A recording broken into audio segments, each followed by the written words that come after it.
Hello കൂട്ടുകാരെ, welcome back to rise to R. അപ്പോൾ എല്ലാവരും സുഖമായിട്ടിരിക്കുന്നു എന്ന് വിചാരിക്കുന്നു. നമ്മൾ ഇന്ന് ഒരു PYQ ഡിസ്കഷൻ ഒന്നും ആയിട്ടല്ല വന്നിരിക്കുന്നത്. നമ്മൾ ഇന്നൊരു വെറൈറ്റി ഒരു കാര്യമായിട്ടാണ് ഞാൻ നിങ്ങളുമായിട്ട് ഡിസ്കസ് ചെയ്യാൻ വേണ്ടിയാണ് വന്നിരിക്കുന്നത്. അപ്പോൾ എല്ലാവരും 12th ഒക്കെ കഴിഞ്ഞു. ഏറെക്കുറെ ആൾക്കാരും നഴ്സിംഗ് എന്ന ഫീൽഡ് തന്നെ ചൂസ് ചെയ്യാൻ വേണ്ടി അതിനായിട്ടുള്ള നെട്ടോട്ട് ഓടിക്കൊണ്ടിരിക്കുന്ന സമയമാണ് ഇപ്പോൾ. ഒരുപാട് പേര് നമ്മുടെ rise to R insta page കുറെ പേര് നമുക്ക് മെസ്സേജ് ചെയ്യുന്നുണ്ട്. അങ്ങനെ അഡ്മിഷൻ മേടിക്കുക, ഇൻഡെക്സ് മാർക്ക് എങ്ങനെയാണ്, ഈ ഒരു ഇൻഡെക്സ് മാർക്ക് അഡ്മിഷൻ കിട്ടുമോ, കേരളത്തിൽ കിട്ടിയില്ല പുറത്ത് എവിടെയെങ്കിലും കിട്ടുമോ, അങ്ങനെ 100 ചോദ്യങ്ങളായിട്ട് ഒരുപാട് പേര് നമുക്ക് മെസ്സേജ് ചെയ്യുന്നുണ്ട്. അപ്പൊ എനിക്ക് ഇത്രയും ആൾക്കാർ ഇങ്ങനെ ഓരോ ക്വസ്റ്റ്യൻസ് ചോദിക്കുന്ന മനസ്സിലായ ഒരു കാര്യം, ശരിക്കും നഴ്സിംഗ് സ്റ്റുഡൻസ് അല്ലെ നഴ്സിംഗ് ലൈഫ് അതിന്റെ റിയാലിറ്റി മനസ്സിലാക്കിയിട്ടാണോ എടുത്തു ചാടുന്നത്? അപ്പോൾ നമ്മുടെ ഈ വീഡിയോ ഒരു റിയാലിറ്റി ചെക്കാണ്. ശരിക്കും നമ്മൾ വീഡിയോസിൽ കാണുന്നതാണോ നഴ്സിംഗ് സ്റ്റുഡൻസിന്റെ ലൈഫ് എന്ന റിയാലിറ്റി ചെക്കാണ് നമ്മൾ ഇന്ന് ഈ വീഡിയോയിലൂടെ കാണാൻ പോകുന്നത്. ആൻഡ് അത് മൈ ലൈഫ് ഓൺ എക്സ്പീരിയൻസ് ആയിരിക്കും ഞാൻ നിങ്ങളോട് ഷെയർ ചെയ്യാനും പോകുന്നത്. നിങ്ങളിപ്പം നഴ്സിംഗ് എന്നൊരു പ്രൊഫഷൻ ചൂസ് ചെയ്യാൻ തുടങ്ങുമ്പോൾ സ്വാഭാവികമായിട്ടും യൂട്യൂബ് അല്ലെ ഇൻസ്റ്റയിലൊക്കെ നിങ്ങൾ സെർച്ച് ചെയ്ത് നോക്കും. അപ്പോൾ ഏറ്റവും കൂടുതൽ സെർച്ച് ചെയ്യുമ്പോൾ വരുന്ന കാര്യങ്ങൾ എങ്ങനെ അഡ്മിഷൻ എടുക്കാം, അങ്ങനത്തെ പ്രോസസ്സും കാര്യങ്ങളൊക്കെ ആയിരിക്കും. ഇൻസ്റ്റയിലാണെങ്കിൽ ഒരുപാട് റീൽസ് നമുക്ക് കാണാൻ പറ്റും. ഇപ്പൊ കമ്മ്യൂണിറ്റി പോസ്റ്റിങ്ങിന് പോകുന്ന, അല്ലെങ്കിൽ ഒരുമിച്ച് എവിടെയെങ്കിലും അവര് ബസ്സിൽ പോകുന്ന, അങ്ങനെ പല കോളേജിൽ സ്റ്റഡിയുടെ ടൈമിന്റെ റിലേറ്റഡ് ആയിട്ടുള്ള വീഡിയോസ്, അങ്ങനെ കുറെ റീൽസും കാര്യങ്ങളൊക്കെ കാണാൻ പറ്റും. അപ്പൊ ഈ റീലൊക്കെ കണ്ടിട്ട് അതാണ് റിയാലിറ്റി, ഇത്ര എൻജോയ്മെന്റ് ഉണ്ട് എന്ന് കരുതിയിട്ട് ആരും നഴ്സിംഗ് ചൂസ് ചെയ്യാൻ പോകരുത്. അപ്പോൾ ഞാൻ എന്റെ കഥയിലേക്ക് വരാം. ഞാൻ നഴ്സിംഗ് സ്റ്റാർട്ട് ചെയ്യുന്നത് 2018 ആണ്. ആൻഡ് 2023 ഞാൻ പാസ് ഔട്ട് ആണ്. പാസ് ഔട്ട് ആയിട്ട് ഇപ്പൊ 3 വർഷം ആവുന്നു.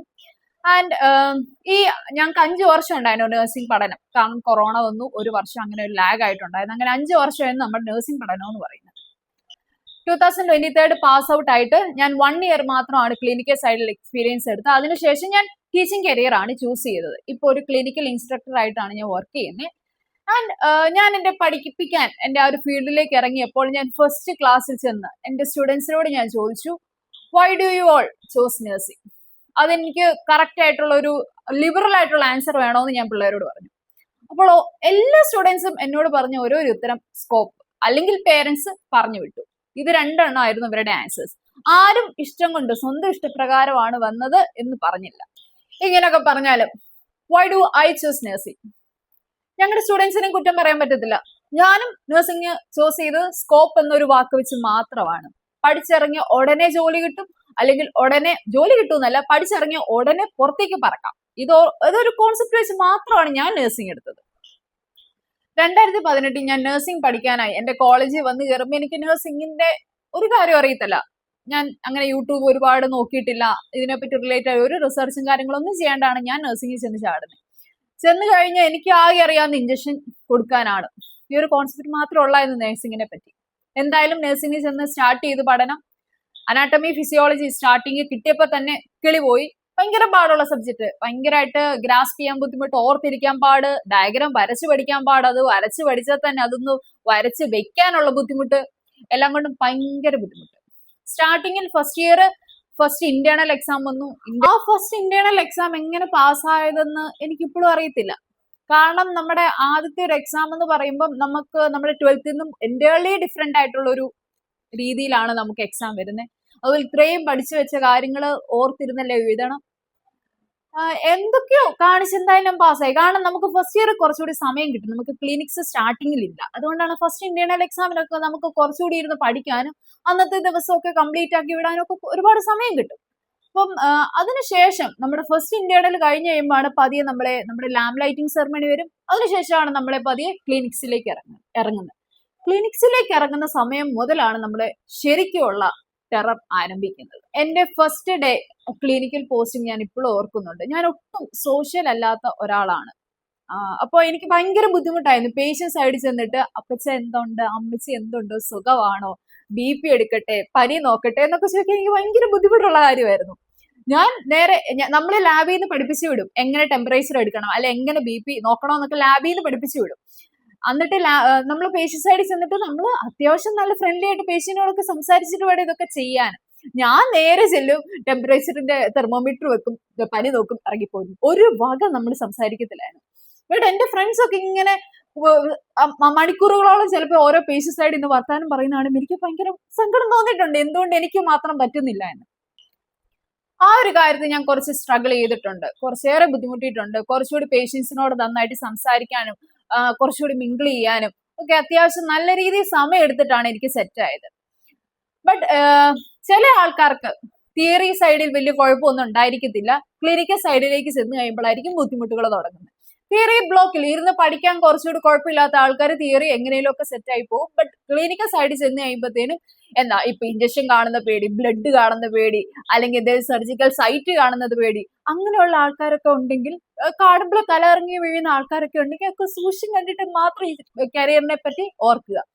അങ്ങനെ ക്ലിനിക്കൽ പോസ്റ്റിംഗ് ഒക്കെ സ്റ്റാർട്ട് ചെയ്ത് നമ്മൾ മുന്നോട്ട് പോകുമ്പോൾ നമുക്ക് എഴുതാനുള്ള സംഭവങ്ങൾ ഇങ്ങനെ കിട്ടിക്കൊണ്ടേയിരിക്കും. എഴുതാൻ എന്ന് പറയുന്ന 1-2 പേജ് ഒന്നും അല്ല, കണക്കിന് സാധനങ്ങളാണ് നമുക്ക് എഴുതാനുള്ളത്. അപ്പോൾ അസൈൻമെന്റ്സ് കാണും, കേസ് സ്റ്റഡീസ് കാണും. ഫസ്റ്റ് ഇയറിലെ കേസ് സ്റ്റഡീസ് ഒന്നും ഡയറക്റ്റ് വരത്തില്ല, നമുക്ക് ഹിസ്റ്ററി കളക്ഷൻ, അതുപോലെ ഫിസിക്കൽ എക്സാമിനേഷൻ എന്ന് പറഞ്ഞ ചെറിയ ചെറിയ സാധനങ്ങളിൽ നിന്നാണ് നമ്മൾ സ്റ്റാർട്ടിങ് തുടങ്ങുന്നത്. പിന്നെ അങ്ങോട്ട് അത് കൂടി ഓരോ വർഷങ്ങളും കഴിയുന്നതനുസരിച്ച് കൂടി വരും നമുക്ക്. അപ്പൊ നമ്മുടെ ഒരു വർഷത്തിന്റെ അവസാനം നമ്മൾ ഫയല് പോലെ ഓരോ സബ്ജക്റ്റിനും ഒരു ഫയല് പോലെ സെറ്റ് ചെയ്തിട്ട് നമ്മൾ സബ്മിറ്റ് ചെയ്യാണ്. എക്സാമിന് പ്രാക്ടിക്കൽ എക്സാം ആകുമ്പോൾ സബ്മിറ്റ് ചെയ്യാണ് ചെയ്യുന്നത്.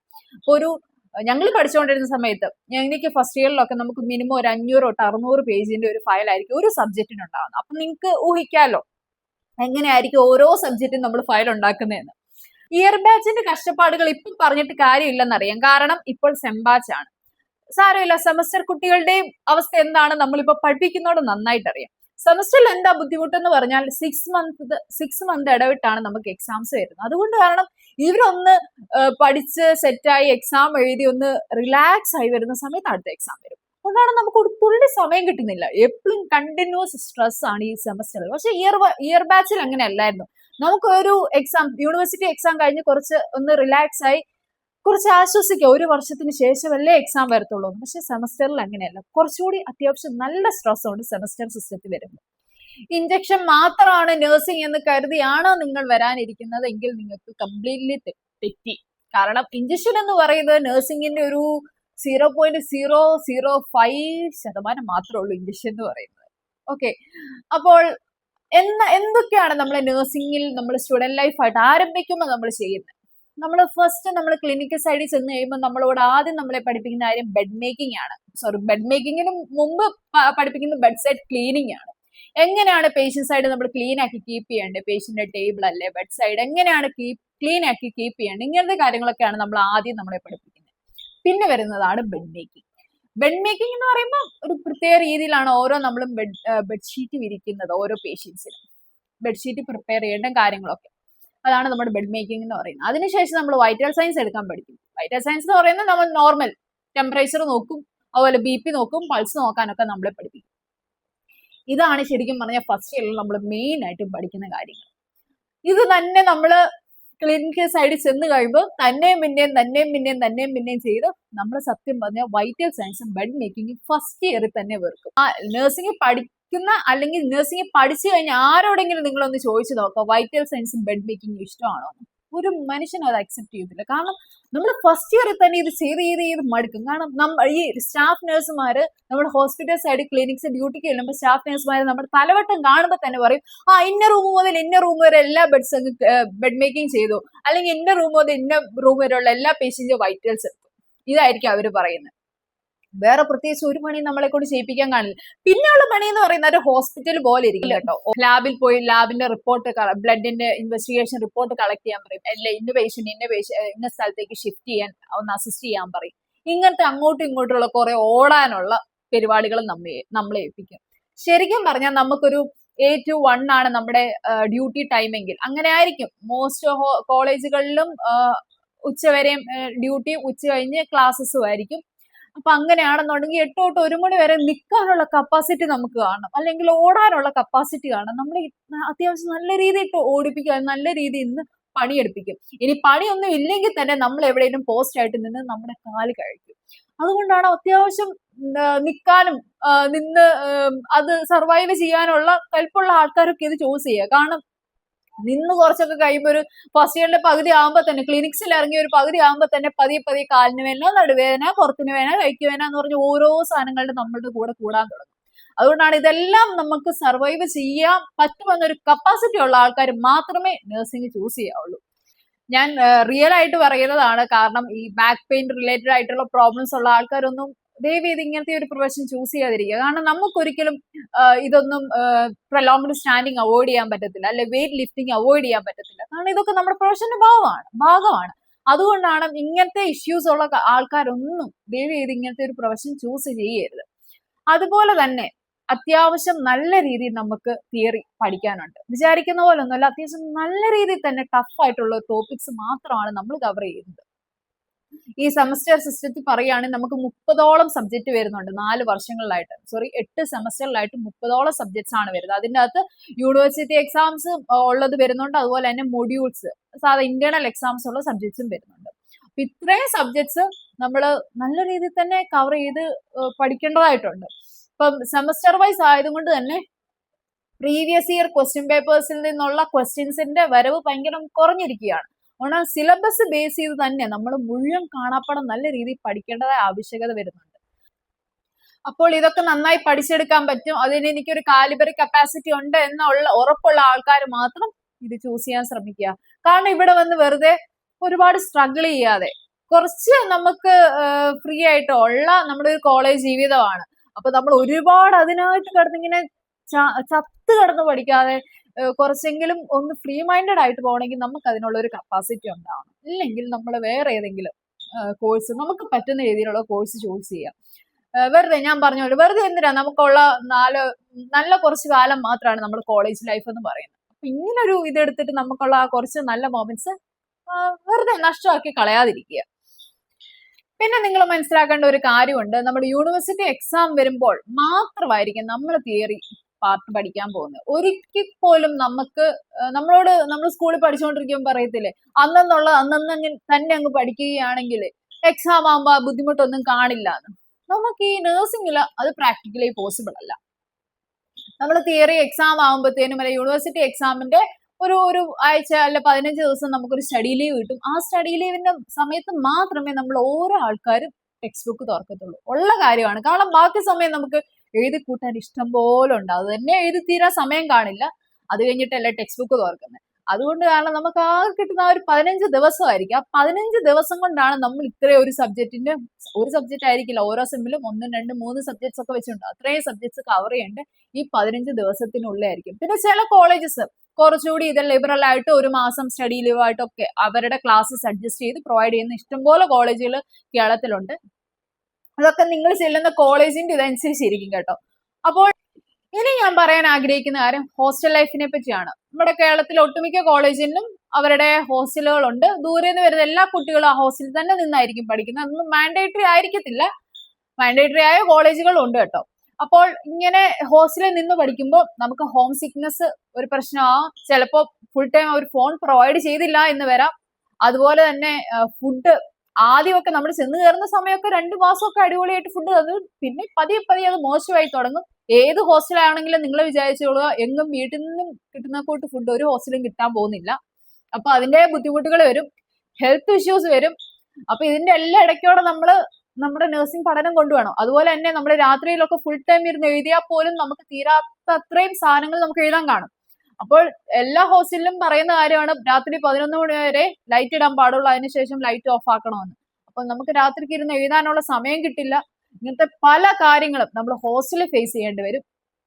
അപ്പോൾ ഇതെല്ലാം നിങ്ങൾ അറിഞ്ഞിരിക്കുക. അതിനുവേണ്ടിയാണ് ഞാൻ ഈ കാര്യങ്ങളെല്ലാം നിങ്ങളുമായിട്ട് ഷെയർ ചെയ്യുന്നത്. ഞാനിപ്പോ ഒരുപാട് വട്ടം പറഞ്ഞൊരു കാര്യമാണ്, എഴുതാനുണ്ടെന്ന്.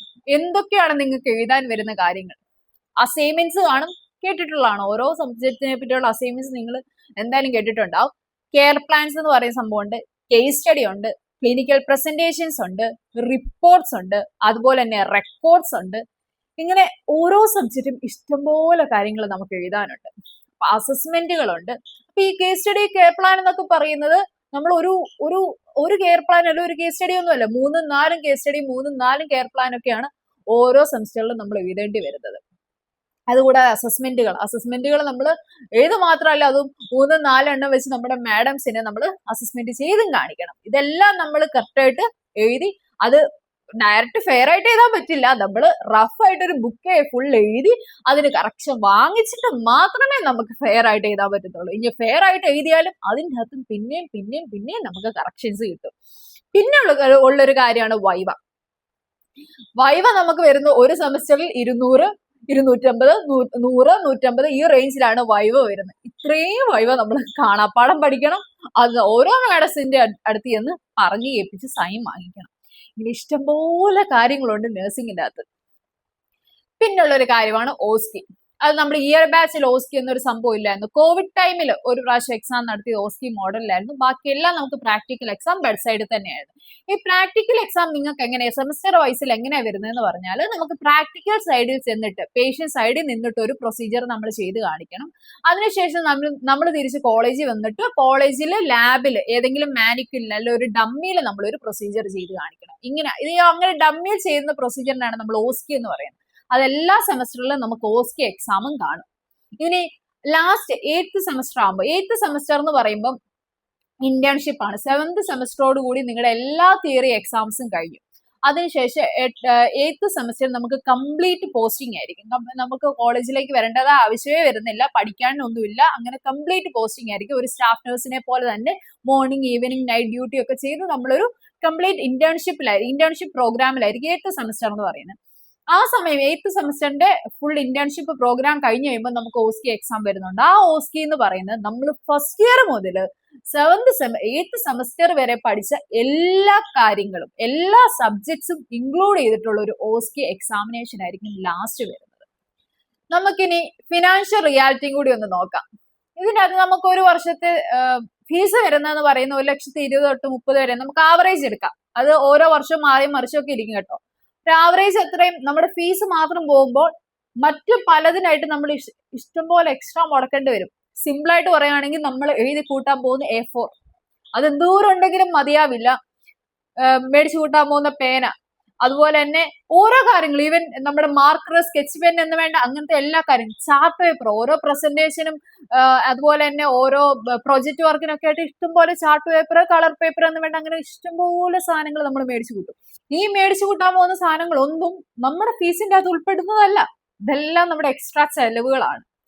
അതുപോലെ നമ്മൾ ഹോസ്റ്റലിൽ നിൽക്കുമ്പോൾ ഹോസ്റ്റലിൽ നിന്നും വന്നു പോകുന്നതിന്റെ നമ്മുടെ യാത്രാ ചെലവുകൾ, കാര്യങ്ങള്, അതുപോലെ തന്നെ ഹോസ്റ്റലിൽ നിന്ന് പുറത്തു പോകുന്നുണ്ടെങ്കിൽ ആ പുറത്തു പോകുന്ന ഔട്ടിങ്ങിന് പോകുന്നതിന്റെ, അതുപോലെ തന്നെ ആ പുറത്തുനിന്ന് ഫുഡ് മേടിക്കുന്നുണ്ടെങ്കിൽ അതിന്റെ, അങ്ങനത്തെ ഒരു നല്ലൊരു തുക നമുക്ക് എക്സ്ട്രാ വേറെ വരുന്നുണ്ട്. പിന്നെ കോളേജിൽ എന്തെങ്കിലും എക്സ്ട്രാ പ്രോഗ്രാംസ് നടക്കുന്നുണ്ടെങ്കിൽ അത് റിലേറ്റഡ് ആയിട്ടുള്ള ഫീസുകൾ, കാര്യങ്ങൾ അങ്ങനെ. അപ്പം നമ്മൾ ഒരിക്കലും വിചാരിക്കരുത് നമ്മൾ ഒരു 1,20 നമ്മുടെ കയ്യിൽ നിന്ന് മേടിച്ചെന്ന് കരുതിയാൽ നമ്മൾ ഫസ്റ്റ് ഇയറിൽ 1,20 ആയിരിക്കില്ല നമുക്ക് വരാൻ പോകുന്ന ചെലവ്. ഇപ്പം 10 തൊട്ട് 12 ലക്ഷത്തിനുള്ളിൽ പഠിച്ചിറങ്ങാമെന്ന് നമ്മൾ പ്ലാൻ ചെയ്യരുത്. കാരണം 10 തൊട്ട് 12 ആയിരിക്കില്ല, ഒരു 13 തൊട്ട് 14 നമുക്ക് നഴ്സിംഗ് പഠിച്ചിറങ്ങാൻ പറ്റുന്നത്. സോ ഇതൊക്കെയാണ് ഫിനാൻഷ്യലി റിലേറ്റഡ് ആയിട്ടുള്ള കാര്യങ്ങൾ നിങ്ങൾ അറിഞ്ഞിരിക്കണ്ടേ. അടുത്ത ഞങ്ങളുടെ സ്റ്റുഡൻസ് ആദ്യമേ പറഞ്ഞൊരു പോയിന്റിലേക്ക് ഞാൻ പോവുകയാണ്. സ്റ്റുഡൻസ് പറഞ്ഞത്, ഞാൻ പറഞ്ഞത്. എന്തുകൊണ്ടാണ് ഞാൻ നഴ്സിംഗ് ചൂസ് ചെയ്തത്? സ്കോപ്പ്. സത്യം പറയാലോ, നിങ്ങൾ ആരും സ്കോപ്പ് പ്രതീക്ഷിച്ച് നഴ്സിംഗ് ചൂസ് ചെയ്യരുത്. ഇപ്പോഴും പലരും മനസ്സിലാക്കാത്ത ഒരു കാര്യമുണ്ട്. നഴ്സിംഗ് പഠിച്ചിറങ്ങി ഉടനെ പുറത്തേക്ക് പോകാമല്ലോ, ഭയങ്കര സ്കോപ്പാണല്ലോ. സത്യം പറയാലോ, നഴ്സിംഗിന് ഈ പറയുന്നത് പോലെ പണ്ടത്തെ പോലുള്ള ഒരു സ്കോപ്പ് ഇപ്പോൾ ഇല്ല. അപ്പോൾ നിങ്ങൾ ഇനി പഠിച്ചിറങ്ങുന്ന സമയത്ത് എങ്ങനെയായിരിക്കും എന്ന് നമുക്ക് ഊഹിക്കാവുന്നതേ ഉള്ളൂ. നിങ്ങൾ പഠിച്ചിറങ്ങുമ്പോൾ നിങ്ങൾക്ക് ജോലി കിട്ടും എന്നതിൽ നമുക്കൊരു പ്രോമിസ് ഉണ്ട്. കാരണം എന്താണ്, ഒരു നേഴ്സ് എന്ന ഒരാളെ നമുക്ക് ഒരു എഐക്കോ ടെക്നോളജിക്കോ ഒന്നും റീപ്ലേസ് ചെയ്യാൻ പറ്റത്തില്ല. അതുകൊണ്ടാണ് എന്തായാലും ഒരു ജോലി കിട്ടും. അതിന്റെ സാലറി എങ്ങനെയായിരിക്കും, അതിന്റെ ഡിഗ്നിറ്റി എങ്ങനെയായിരിക്കും എന്നൊന്നും നമുക്കിപ്പോ പറയാൻ പറ്റത്തില്ല. മേ ബി ഇപ്പൊ കിട്ടുന്നതിനെക്കാട്ടും വളരെ തുച്ഛമായി സാലറി കിട്ടാൻ ചാൻസ് ഉണ്ട്.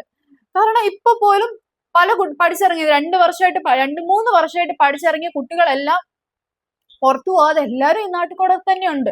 ആ റിയാലിറ്റി ആരും തന്നെ മനസ്സിലാക്കുന്നില്ല ശരിക്കും.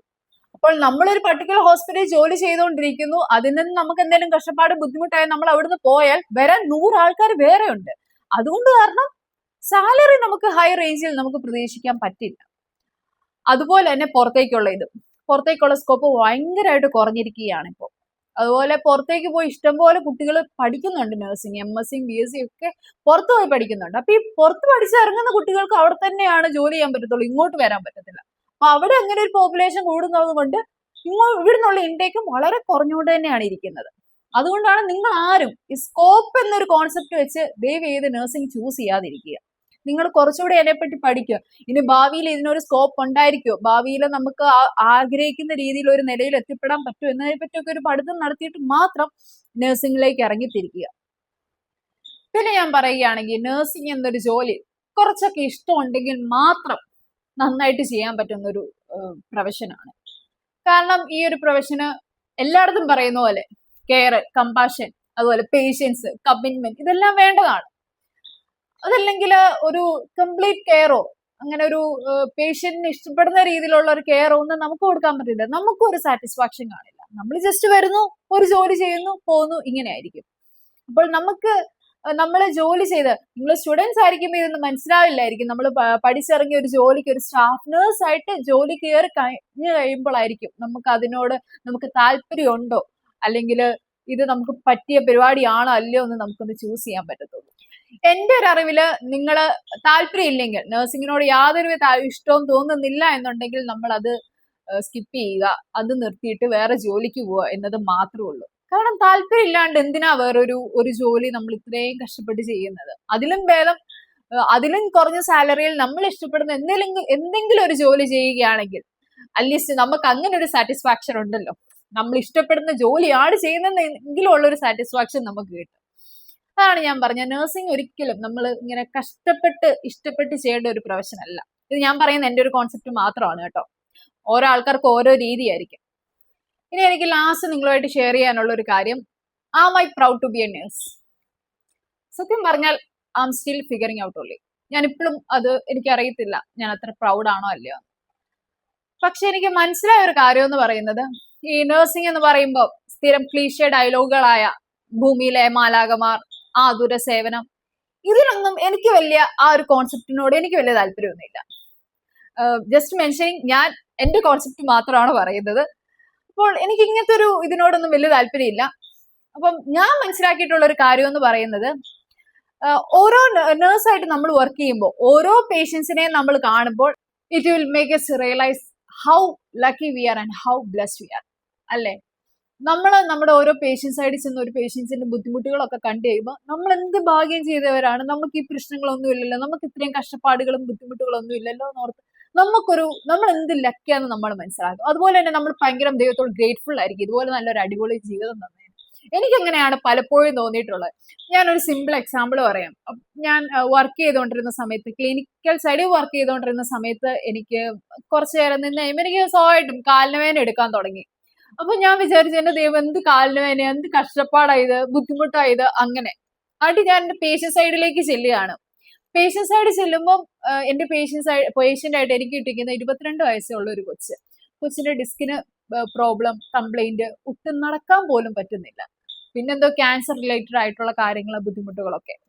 അപ്പം അത് കണ്ടപ്പം ഞാൻ വിചാരിച്ചു, എന്റെ ദൈവമേ, എനിക്കൊരു ചെറിയ കാലുവേദനയ്ക്കാണ് ഞാൻ ഇത്രയും കിടന്ന് ബ്ലെയിം ചെയ്ത്, എനിക്ക് എന്ത് പ്രശ്നം ഇരിക്കുന്നത്, എനിക്കൊന്നും ഇല്ലല്ലോ, എനിക്ക് പ്രോപ്പറായിട്ട് നടക്കാം, ഓടാൻ, ചാടാം, എല്ലാം ചെയ്യാൻ പറ്റുന്നുണ്ട്.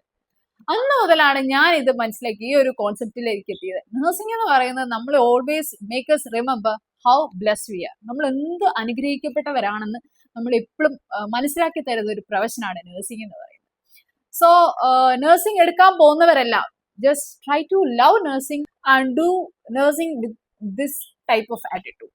ഇതുപോലൊരു ആറ്റിറ്റ്യൂഡ്. നമ്മളെല്ലാവരും പറയുന്നത് ഈ ഭൂമിയിലെ മാലാകന്മാരാണ്, അങ്ങനത്തെ ക്ലീശ സാധനങ്ങളൊക്കെ മാറ്റി വെച്ചിട്ട് ഇങ്ങനെ ഒരു കണ്ണുകളോടുകൂടി നമ്മൾ നഴ്സിംഗ് ചെയ്തു തുടങ്ങുക. അപ്പൊ അടിപൊളിയായിരിക്കും എന്നാണ് ഞാൻ വിശ്വസിക്കുന്നത്. പിന്നെ ഞാൻ ഇപ്പോൾ പഠിപ്പിക്കുന്നു എന്ന് പറയുന്നത് എനിക്ക് നഴ്സിംഗ് പ്രാക്ടിക്കൽ സൈഡിനെക്കാട്ടിലും കുറച്ചുകൂടി ഇഷ്ടം പഠിപ്പിക്കാൻ തന്നെയാണ്. അതുകൊണ്ടാണ് ഞാൻ ഒരു പ്രൊഫഷൻ ചൂസ് ചെയ്തത്. അതുകൊണ്ടാണ് ഞാൻ പറഞ്ഞത്, നിങ്ങൾക്ക് ഇഷ്ടപ്പെട്ട ഒരു പ്രൊഫഷൻ ചെയ്യുകയാണെങ്കിൽ അറ്റ്ലീസ്റ്റ് ദാറ്റ് സാറ്റിസ്ഫാക്ഷൻ ഉണ്ട്. നമ്മൾ ഇഷ്ടപ്പെട്ട ജോലിയാണല്ലോ നമ്മൾ ചെയ്യുന്നത്, നമ്മൾ ഹാപ്പി ആയിരിക്കും. അതാണല്ലോ നമുക്ക് വേണ്ടത്. നമുക്ക് ലൈഫ് ഹാപ്പി ആയിട്ട് വയ്ക്കുക, നമുക്ക് ഹാപ്പി ആയിട്ടുള്ള കാര്യങ്ങൾ നമ്മൾ ചെയ്യുക. അപ്പോൾ നഴ്സിംഗ് ചൂസ് ചെയ്യാൻ പോകുന്ന എല്ലാവർക്കും ബെസ്റ്റ് വിഷസ്. നിങ്ങൾ ഈ വീഡിയോ ഒക്കെ കണ്ട് ഒന്നുകൂടിയൊക്കെ ഒന്ന് നന്നായിട്ട് റീവൈൻഡ് ചെയ്ത് ചിന്തിച്ചിട്ട് മാത്രം നഴ്സിംഗ് ചൂസ് ചെയ്യുക. ഒരിക്കലും സ്കോപ്പ് എന്ന് പ്രതീക്ഷിച്ച് നഴ്സിംഗ് ചൂസ് ചെയ്യാൻ നിൽക്കരുത്. ചിലപ്പോ നിങ്ങൾക്ക് അത് നല്ലതിനായിരിക്കില്ല. അതുകൊണ്ടാണ് നന്നായിട്ട് ചിന്തിക്കുക, നിങ്ങൾക്ക് ഇഷ്ടപ്പെട്ട പ്രൊഫഷൻ മനസ്സിലാക്കുക, അത് ചൂസ് ചെയ്യുക, അത് പഠിക്കുക. Just be happy. നമ്മൾ ചെയ്യാൻ പോകുന്ന കാര്യത്തിൽ ഹാപ്പി ആയിരിക്കുക. അപ്പോൾ ഇത്രയൊക്കെ ഉള്ളൂ എനിക്ക് ഷെയർ ചെയ്യാനും പറയാനും. ഇനി നഴ്സിംഗ് പഠിക്കാൻ പോകുന്ന കൂട്ടുകാർക്ക് എന്തെങ്കിലും സംശയങ്ങളൊക്കെ ഉണ്ടെങ്കിൽ ഈ കമന്റ് ബോക്സ് നിങ്ങൾക്കുള്ളതാണ്. കമന്റ് ചെയ്താൽ മതി. എന്തുണ്ടെങ്കിലും നമ്മൾ റിപ്ലൈ ചെയ്യുന്നതായിരിക്കും. അപ്പോൾ എല്ലാവർക്കും ബൈ ബൈ.